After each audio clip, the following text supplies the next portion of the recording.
Dear Myself, 내가 없는 당신에게 58번째 에피소드를 시작합니다. 내가 없는 당신에게 팟캐스트는 한국 시간으로 매주 금요일에 업로드 되고요.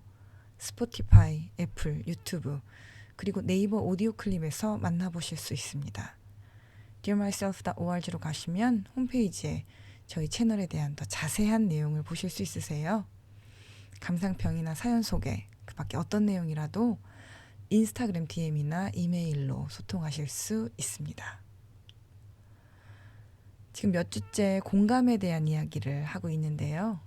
실제로 공감을 실천하다 보면 나에게 가까운 사람에게 하는 공감이 훨씬 어렵다는 것을 금세 알게 됩니다. 남에게는 배운 것처럼 자신의 의견을 내려놓고 잘 경청하고 이해하는 것이 되는 것 같은데도 막상 나 자신이나 나에게 가까운 가족에게는 이 모든 것이 어그러지는 것을 경험하게 되죠.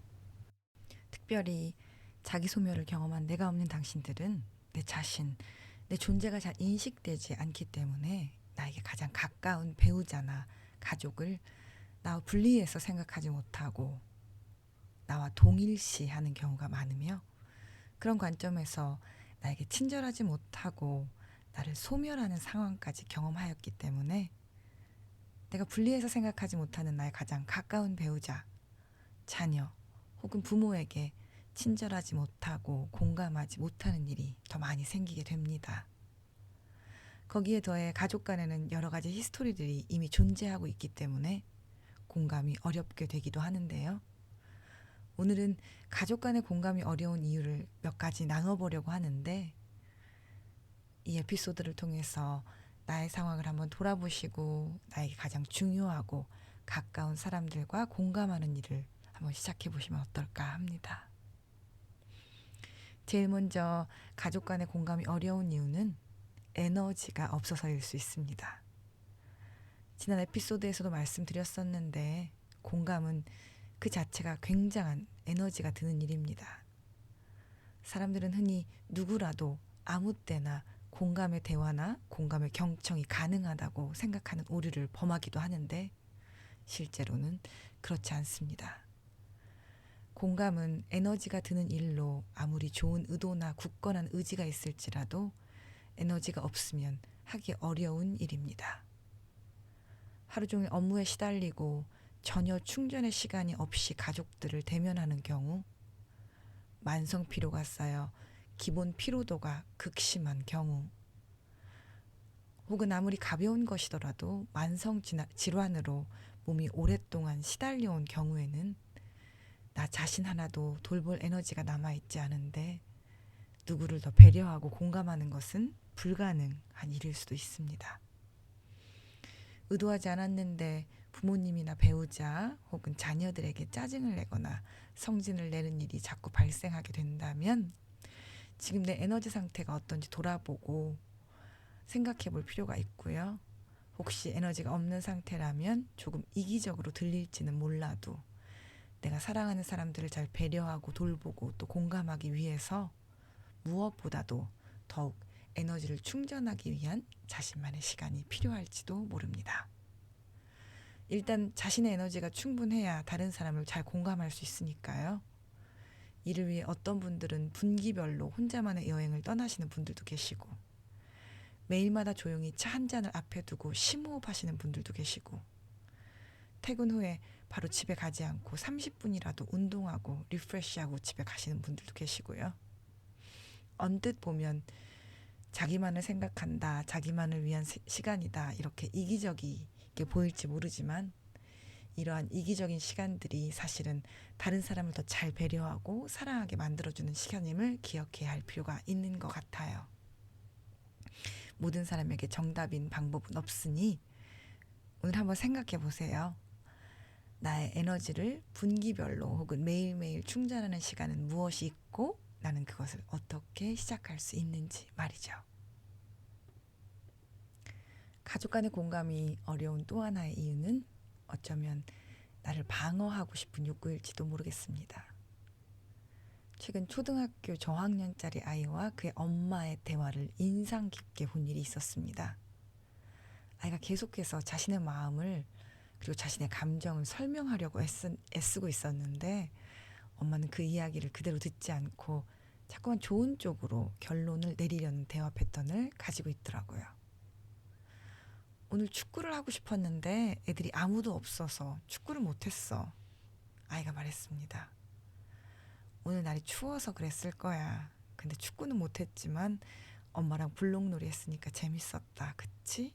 엄마가 대답했습니다. 계약이 빨리 왔으면 좋겠어. 방학하니까 집에서 할 게 없어. 아이가 말했습니다. 아니 왜 할 게 없어. 책도 읽고 공부도 하고 할 게 얼마나 많은데. 엄마가 대답했습니다. 아이가 이야기하려고 하는 것은 자신의 마음일지 모르는데 엄마는 보호자니까 아이가 뭔가 부정적인 감정을 느끼는 것은 자기의 책임이라고 생각해서 자꾸만 아이의 마음을 듣는 것보다는 자신의 역할을 방어하고 설명해서 그 부정적인 감정과 생각을 없애고 싶은 마음이 드는 것이겠죠. 이런 식의 대화가 자녀와만 일어나는 것은 아닙니다. 만일 부모님이 늙으니 외롭고 자식도 다 소용없다라는 말을 하신다면 자녀는 그 마음이 어떤지, 지금 어떤 감정을 나누고 싶어 하는지를 질문하기보다는 내가 자식으로 그래도 얼마나 많은 노력을 하고 있는지 설명하려고 애쓰고 증명하려고 하고 싶어 합니다. 배우자가 당신은 어쩜 이렇게 내 마음을 한 번을 몰라줘 라고 말하게 되면 지금 도대체 어떤 마음이기에 저런 이야기를 하나라는 생각보다는 아니 내가 언제 또 한 번을 안 알아줬어. 한 번 있었지 라고 방어하고 따지고 설명하고 싶은 말을 참을 수 없게 되는 것이죠. 이렇게 되는 이유는 가족 구성원이 느끼는 어려운 감정들에 대해서 내 역할이 있고 책임이 있다는 생각에 때로는 그 마음들이 공격처럼 느껴지기도 하고 내 책임을 다하지 못했다는 생각에 죄책감이 느껴지기도 하고 또 나는 열심히 한다고 하는데도 그런 마음이 든다는 생각에 서운한 마음이 들기도 하고요. 이런 여러 가지 마음들이 올라오면 사실 방어하게 되지 공감하기는 어렵거든요. 그래서 사실 가족이나 나에게 아주 가까운 사람들이 어려운 마음을 토로하고 그것에 대해 공감하고 대화하고 싶다면 그들이 남이라고 생각하는 편이 대화하기 조금 더 쉬울지 모릅니다. 가깝고 사랑하는 사람들과 거리를 좀 둔 상태에서 그들이 가지고 있는 마음이나 어려움들이 전혀 나와 관련이 없고 내가 책임져야 할 일이 없다고 아니라고 의도적으로 생각하면서 이야기를 듣게 되면 내 입장을 설명하거나 방어하는 일을 멈출 수 있습니다. 또한 내 책임이나 죄책감을 설명하는 일을 멈출 수 있습니다. 그리고 그 사람들이 말하는 것의 진위 여부에 대해서 집착하지 않으셔도 돼요. 이런 거죠.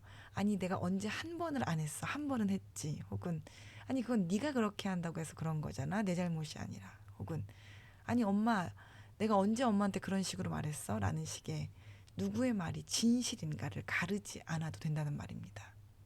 사실 감정을 이야기하는데 무엇이 진실인가는 별로 중요하지 않거든요. 늙어보니 외롭고 자식이 소용없다는 말은 정말 자식이 소용없다는 말이 아니라 그런 느낌이 든다는 말인데 거기에 자식이 소용이 없는지 있는지를 굳이 따지는 것이 정말 필요한 일일까요? 그러니 나와 가장 가까운 사람, 내가 사랑하는 사람들과 대화할 때 공감하고 싶으시다면 조금 거리를 두고 상대방이 말하는 감정을 이해하는 데 집중해 보세요. 그 사람이 하는 말이 나와는 상관없는 말인 것처럼 들어보세요. 그 사람이 하는 말이 그 사람들이 말하는 상황들이 내가 전혀 모르는 상황이라고 생각하고 들어보세요. 어쩌면 그 방법이 문제 해결이나 진실 공방보다는 공감의 대화를 시작할 수 있는 방법일 수 있습니다. 마지막으로 가까운 사람과의 공감이 어려운 이유는 내가 애를 써서 한 공감으로 그 사람이 변화하기를 바라기 때문일지 모릅니다. 공감은 그 사람을 이해하는 행위이지 그 사람을 변하게 하는 행위는 아닙니다. 물론 공감이 사람을 어떻게 침착하게 만들고 변화하게 하는지 이전 에피소드를 통해 소개한 바가 있긴 하지만 변화는 오롯이 자신의 몫이라서 아주 좋은 공감을 받고서도 여러 가지 이유로 변화를 시작하지 못하는 경우들도 많습니다. 하지만 가족 간에는 조금 더 잘 되기를 바라는 마음 때문에 애써 잘 하고 난 공감 끝에 그러니 이렇게 해라 저렇게 해라 조언하면서 대화를 끝을 내는 경우가 많습니다. 하지만 아무리 좋은 공감의 대화라고 할지라도 마지막을 충고나 조언이나 평가나 판단으로 마치게 되면 그것은 공감이 아닌 것이 되고 공감을 가지고 누릴 수 있는 모든 효과를 막아서는 꼴이 되죠. 그러니 공감은 공감에서 마무리해야 합니다. 가족 간에는 논쟁도 필요하고 설명도 필요하고 때로는 싸우는 것도 필요하고 합의점을 찾는 협력의 대화도 필요하고 훈육하고 훈련하는 대화도 필요합니다. 하지만 이 모든 효과를 한 가지의 대화로 도출할 수는 없습니다. 논쟁도 하고 설명도 하면서 공감도 하겠다는 것은 어떤 훌륭한 상담 전문가도 할 수 없는 일입니다. 그러니 공감하기로 마음먹었다면 공감에만 집중하고 마무리해야 합니다. 그리고 변화는 상대방의 몫이며 내가 할 수 없는 것이라는 것을 인정해야만 합니다. 그 상대가 나이든 부모나 어린 자녀라도 원래 다른 사람은 내가 변화시킬 수는 없습니다. 변화에 불씨를 시작하거나 영향을 줄 수는 있어도 실제로 변화를 시작하고 시도하고 이루는 것은 온전히 본인의 몫이니까요. 오늘은 제가 생각하는 좋은 의도를 가지고서도 가족 간의 공감이 어려운 이유를 나누어 봤습니다. 어쩌면 너무 가까운 거리, 너무 과한 관심이나 애정은 서로에게 득이 되는 부분보다는 실이 되는 부분이 더 많을지도 모르겠어요. 사랑하기 때문에 한 행동들이 또는 사랑하기 때문에 한 말들이 서로에게 상처를 낼 수 있다는 것을 기억한다면 사랑이라는 이름 아래 모든 것이 다 괜찮다는 말을 그만할 수 있게 되지 않을까 생각해 봅니다. 저는 김창옥 쇼를 종종 보는데요. 그분이 이런 말을 하시더라고요. 가족 간에는 사랑보다는 예의가 필요하다고요. 그러고 보니 잘 공감하기 위해서는 정말로 예의가 필요한 것 같아요. 공감은 사람이 사람에게 줄 수 있는 가장 큰 선물이라고 하는데 만일 그 선물을 우리가 가장 사랑하는 배우자나 자녀 그리고 부모 또 형제 자매에게 하고 싶다면 예의를 갖추고 거리를 두고 시작해 보면 어떨까요? 오늘은 여기에서 마무리할까 합니다. 오늘도 끝까지 함께 해주셔서 감사합니다.